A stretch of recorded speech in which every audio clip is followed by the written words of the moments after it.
नंदुरबार तालुका पंचायत समिती गटगटांचं आरक्षण जाहीर, काही ठिकाणी विद्यमान सदस्यांची निराशा। निवडणुकीचे वारे आजपासून इच्छुकांच्या मतदारांच्या भेटीगाठी सुरू। मैदानात वैदाणे हा एकमेव एसटी प्रवर्गासाठी सर्वसाधारण राखीव झाला।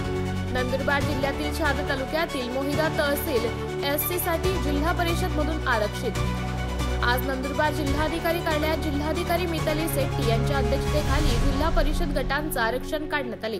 नंदुरबार, शहादा, तळोदा, नवापूर, अग्राणी, धडगाव, अक्कलकुवा तहसील कार्यालयात त्या तालुक्यांची पंचायत समितीचं आरक्षण काढण्यात आले आहे। नंदुरबार तालुक्यातील एकूण 10 गटाचं आरक्षण पातोंडा अनुसूचित जमाती महिला, कोळोदा नागरिकांचा मागास प्रवर्ग महिला, खोंडामळी नागरिकांचा मागास प्रवर्ग महिला, कोपरली नागरिकांचा मागास प्रवर्ग, रनाळा नागरिकांचा मागास प्रवर्ग महिला, मांडळ नागरिकांचा मागास प्रवर्ग महिला, नांदखरे अनुसूचित जमाती महिला, धानोरा अनुसूचित जमाती महिला, कुठली खुर्द अनुसूचित जमाती, वागळे अनुसूचित जमाती।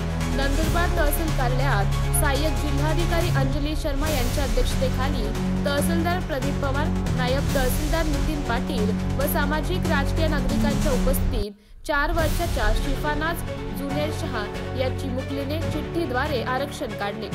लोकसंख्येनुसार चक्रकार पद्धतीने आरक्षण काढले ते याप्रमाणे: पंचायत समिती नंदुरबार तालुका आरक्षण, गुजर भवालीगण अनुसूचित जमाती महिला, पातोंडागण अनुसूचित जमाती महिला, कोळदेगण अनुसूचित जमाती महिला, होळतर्फे हवेलीगण नागरिकांचा मागास प्रवर्ग महिला, खोंडामळी नागरिकांचा मागास प्रवर्ग, कोरीडगण अनुसूचित जमाती महिला, कोपरलीगण सर्वसाधारण, घोटाणेगण नागरिकांचा प्रवर्ग महिला, रनाळागण सर्वसाधारण महिला, वैंदाणेगण अनुसूचित जाती, दुधाळेगण नागरिकांचा मागास प्रवर्ग, मांडळ नागरिकांचा मागास प्रवर्ग महिला, नांदरखे गण अनुसूचित जमाती, खामगाव अनुसूचित जमाती महिला, सुंदरदेगण अनुसूचित जमाती, धानोरागण अनुसूचित जमाती, पावलागण अनुसूचित जमाती महिला, कोटलीगण खुर्द अनुसूचित जमाती, वाघाळेगण अनुसूचित जमाती, आष्टेगण अनुसूचित जमाती या प्रकारे आरक्षण निघाले।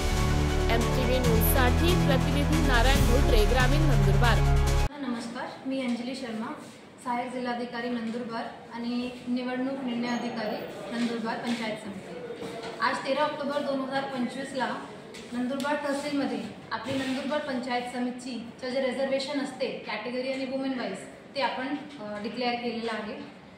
आमचे नंदुरबार पंचायत समितीमध्ये 20 गण आहेत आणि 20 गणात 20 सीट्स आहेत। तर 20 सीटपैकी आमचं जे कॅटेगरी वाईज डिस्ट्रीब्युशन होतं ते अनुसूचित जमातीसाठी 12 सीट्स, अनुसूचित जातीसाठी 1 सीट, नमप्रसाठी 5 सीट आणि सर्वसाधारण 2 सीट असे एकूण 20 सीट्स आमच्याकडे आहेत।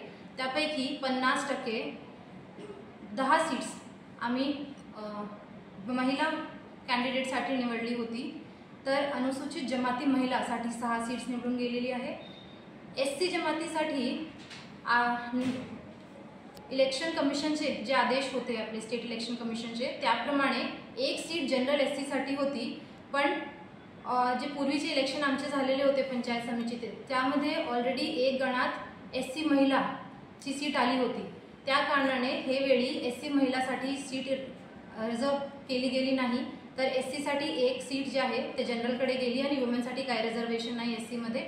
OBC मध्ये 5 पैकी 3 सीट महिलासाठी आम्ही निवडलेली आहे आणि जनरलमध्ये 2 पैकी 1 सीट। आता हे जे डिक्लेरेशन झालेलं आहे त्याचं पब्लिकेशन आम्ही कलेक्टर ऑफिस, तहसील ऑफिस, पंचायत समिती आणि जिल्हा परिषद यांचे नोटीस बोर्डवर करणार। आमचे जे लोक आहे इथे त्यांच्याकडे हे ऑप्शन असेल की ते जिल्हाधिकारी मॅडमकडे 17 ऑक्टोबरपर्यंत याच्यावर हरकत घेऊ शकतात आणि त्याप्रमाणे पुढे कारवाई होईल।